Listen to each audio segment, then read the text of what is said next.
দেখেন একটা কথা বলি, সালাউদ্দিন সাহেব বুঝাতে চেয়েছেন, উনি প্রথম লাইনটায় কিন্তু প্রথম শব্দটা বলেছেন কিছু সংখ্যক উচ্ছৃঙ্খল লোক ঢুকেছে। প্রথমে আগে লাইনটা এমন ছিল, কিছু সংখ্যক, ওইখানে যারা ঢুকেছে তাদের সবাই না, কিন্তু তার মধ্যে কিছু সংখ্যক। আমি যদি এই দুই দলের উপরই আমি সম্মান রেখে বলছি যে যমুনার সামনে যখন আওয়ামী ফ্যাসিস্টের যখন মিছিল হয়, জঙ্গি মিছিল হয়, তখন আপনারা কি মনে করেন বা নাহিদরা কি মনে করেন? অথবা এনসিপি কার্যালয়ের সামনে 2 দিন পর পর যখন মিছিল হয়, ককটেল বিস্ফোরণ হয়, তার মানে কি ওরা তো নিশ্চয়ই আপনার জুলাই যোদ্ধা না, তারা তো ফ্যাসিস্ট। তো ফ্যাসিস্টরা, এই ফ্যাসিস্টরা যেখানে যেভাবে সুযোগ পাচ্ছে, যে কোনো বড় মিছিলে হোক, সেটা বিএনপি হোক, জামাত হোক, আপনার এনসিপি হোক, যেটাই হোক না কেন, অনেকগুলো লোকের মিছিলের মধ্যে যখন 5-10 জন, 20 জন, 50 জন ঢুকে যায়, কেউ টের পায় না। যদি দাড়িওয়ালার সাথে দাড়িওয়ালা ঢুকে যায়, টের পাওয়ার কথা না। একটা পাঞ্জাবি সবারই আছে, ঠিক তেমনি প্যান্ট শার্ট সবাই পরে, ঢুকে যেতেই পারে। সেই জায়গায় সালাউদ্দিন সাহেব তো এই কথাটাই বলেছে, কারণ যারা 5 নাম্বার আপনি বললেন যে পঞ্চম দফাটা সংশোধন করেছে, সংশোধন শোনেন, সংশোধন সংযোজন এটা হতেই থাকবে, এটা কোনো ব্যাপার না।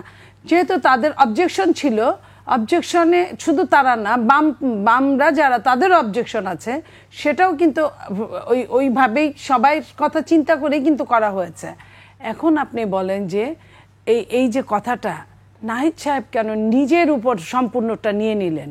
সেটা তো সালাউদ্দিন সাহেব তো সম্পূর্ণকে বলেন, কিছু বলেছেন।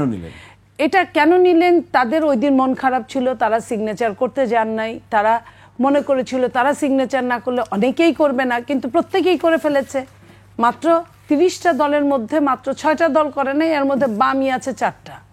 তো আর গণফোরাম গতকালকে করে নাই, আজকে কিন্তু করে ফেলেছে। তো আপনার তাহলে তাদের তো মন খারাপ হবে, কারণ তারা সংখ্যাগরিষ্ঠ না পেলে তো গণতন্ত্র টিকবে না। গণতন্ত্র সংখ্যাগরিষ্ঠের কথাই বলে। তো এটা গণতান্ত্রিক উপায়ে গতকালকের আপনার সনদটা আপনার বৈধতা পেয়েছে।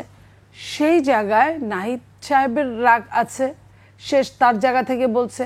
সালাউদ্দিন সাহেব যা দেখেছেন, আমি আপনাকে শেষ করি আগে, ওইখানে যারা ছুটে গিয়েছে, সীমার বাইরে গিয়েছে, সীমা পর্যন্ত যাওয়া কিন্তু অসুবিধা ছিল না।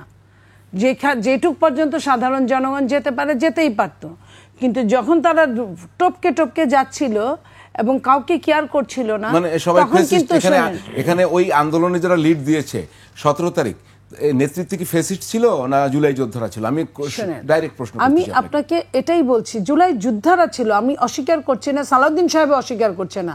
তার মধ্যে কিছু সংখ্যক ওইখানে কুন্দল বাঁধানোর জন্য তো কিছু মানুষ সবসময় মুখিয়ে থাকে, সেই জায়গায় গিয়েছে। এবং আপনি দেখেন, পুলিশ কিন্তু তাদেরকে ফেরাতে পারে নাই, তাদের জন্য সেনাবাহিনী আনতে হয়েছে। এই যে সামান্য ছোট ছোট ঘটনাও যদি সেনাবাহিনীকে আনতে হয়, তাহলে তো এই দেশের নির্বাচনটা কিভাবে হবে 300 আসনের? আপনি বলেন, যে দেশের সংসদটাই সেভ হতে পারে না 600-700 ছেলে মেয়ের দ্বারা, তাহলে আপনার নির্বাচনের দিন কি হবে?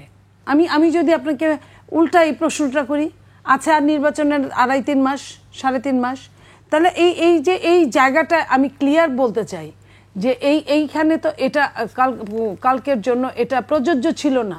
এটা দুঃখজনক ঘটনা, কেউ অভিমান করে আসতে নাই পারে, কিন্তু তার মানে এই না যে ওইখানে যায় জঙ্গি হামলা করতে হবে।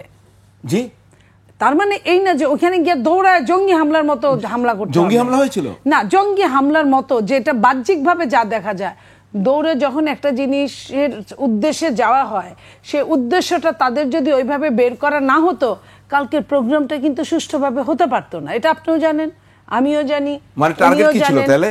টার্গেটটা, প্রোগ্রামটা, আমি যেহেতু সিগনেচার করব না, আমি প্রোগ্রামটাই হতে দিব না, সুযোগ যদি আমার হাতে থাকে। কে সিগনেচার করবে? এটাই সিগনেচার এনসিপি করে নাই, আমি তাদের কথা বলছি।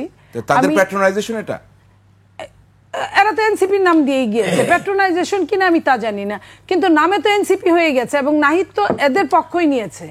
এবং এইখানে সালাউদ্দিন সাহেব যখন বলেছে কিছু সংখ্যক, আবারও আমি বলছি কথাটা, কিছু সংখ্যক যারা গিয়েছে, তার মধ্যে কিছু সংখ্যক, এই অতগুলো 1 মণ দুধের মধ্যে কিন্তু 1 ফোঁটা চুনাই যথেষ্ট দুধটা নষ্ট করার জন্য, বেশি লাগে না।